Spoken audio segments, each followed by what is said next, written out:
Hi everyone and welcome to another 5-Minute Friday. Today is the beginning of our spooky series. So every Friday from now until Halloween, we will be talking about all things spooky. And to kick it off today, we're talking about the most famous haunted house in America, the White House. As if it wasn't already scary enough, it is apparently indeed haunted. Everyone from first ladies to presidents to White House staff members have talked about inexplicable happenings, strange noises, and even actual ghost sightings over the years. So let's talk about these famous ghouls, shall we? Let's go all the way back to the beginning, to the first president and first lady to occupy the White House, John and Abigail Adams. Washington, D.C. at the time was still a small, swampy river town, so Abigail spent most of her time in the East Room, which was warm and dry, drying the laundry. Many people have shared similar accounts of seeing her ghost heading towards the East Room with her arms outstretched as if carrying linens. John and Abigail's son, John Quincy, went on to become the 6th president of the United States, beating out Andrew Jackson.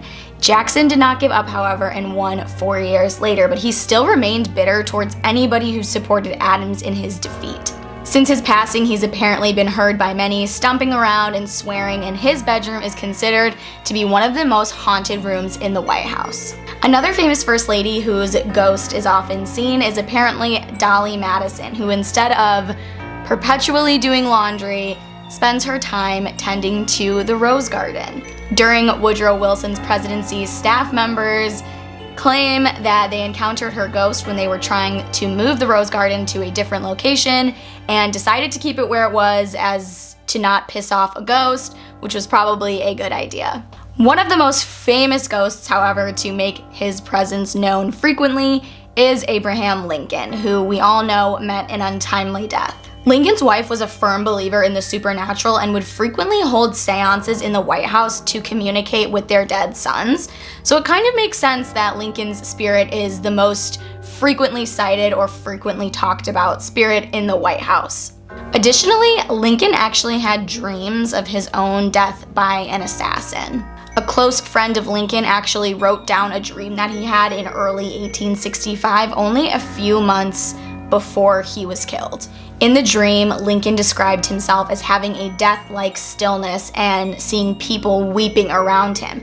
When he asked somebody what had happened, a soldier told him that the president had been killed at the hands of an assassin. So the Lincolns clearly had some sort of knowledge of the afterlife, and his ghost is probably roaming around the White House trying to finish his second term that was cut short by his death.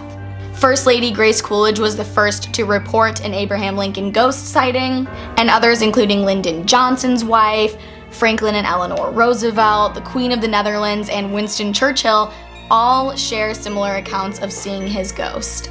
The Queen of the Netherlands heard a knock on her door one night, and when she opened it, it was not a person standing there.